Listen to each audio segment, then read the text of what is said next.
Friends, the Old Testament prophet Isaiah's 60th chapter begins by calling on God's people awaiting deliverance from their enemies to a radical change of understanding of their role in the world. They are called to revise wrong self-centered and self-seeking expectations. They are reminded of God's clear objective, calling their father Abraham to bring blessing to all peoples on earth. Isaiah's message points out that the imminent fall of their nation was leading to its expansion to include all peoples, just as Abraham's call foretold. The dying nation was to become a universal one. Their role in preparing for the Messiah was to bear witness to God's glory and light to all nations. The divine plan was for the Messiah to come to spread God's light to all nations, beginning with Jerusalem. Already Isaiah chapter 2 promised, "All nations shall flow to it, and many peoples shall come and say, 'Come, let us go up to the mountain of the Lord, to the house of the God of Jacob, that he may teach us his ways, and that we may walk in his paths. For out of Zion shall go the law, and the word of the Lord from Jerusalem."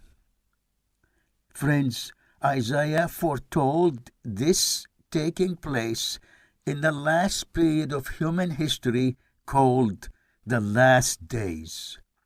In the New Testament, we learn that this was fulfilled by the spreading of the gospel about Jesus, the light of the world.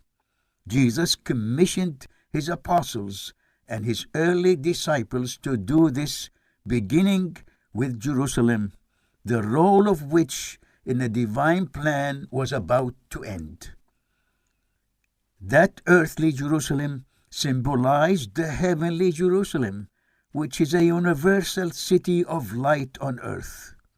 This was to become the subject of admiration and fondness of all kingdoms and nations, even those who destroyed the earthly nation. Isaiah's prophecy continues in beautiful metaphorical poetry on the impact of the gospel of the light of the world on the nations. It says, "Your gates shall be open continually, day and night they shall not be shut, that people may bring to you the wealth of the nations, with their kings led in procession." And it also says, "The sons of those who afflicted you shall come bending low to you, and all who despised you shall bow down at your feet. They shall call you the city of the Lord, the Zion of the Holy One of Israel. Whereas you have been forsaken and hated, with no one passing through, I will make you majestic forever, a joy from age to age."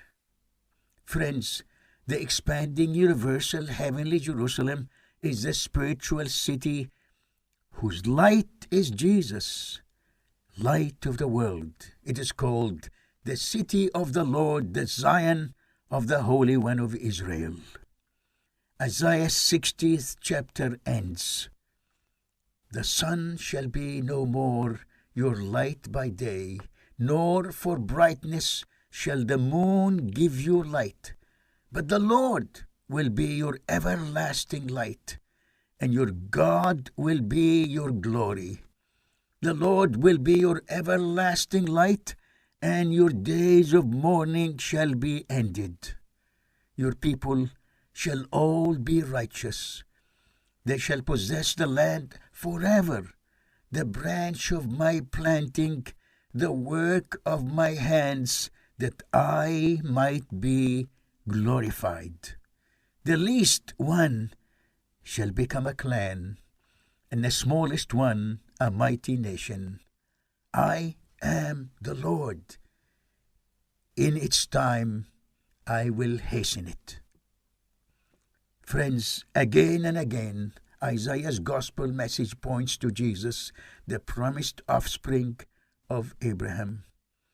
As his gospel message spreads, the earthly nation promised to Abraham takes its universal shape as the abiding forever kingdom promised to King David, a kingdom, a holy nation, totally different than other nations. The Apostle Peter assures all believers of all races about their citizenship in this holy, eternal, heavenly nation kingdom. You are a chosen race, a royal priesthood, a holy nation, a people for his own possession, that you may proclaim the excellencies of him who called you out of darkness into his marvelous light. Once you were not a people, but now you are God's people. Once you had not received mercy, but now you have received mercy. Hallelujah.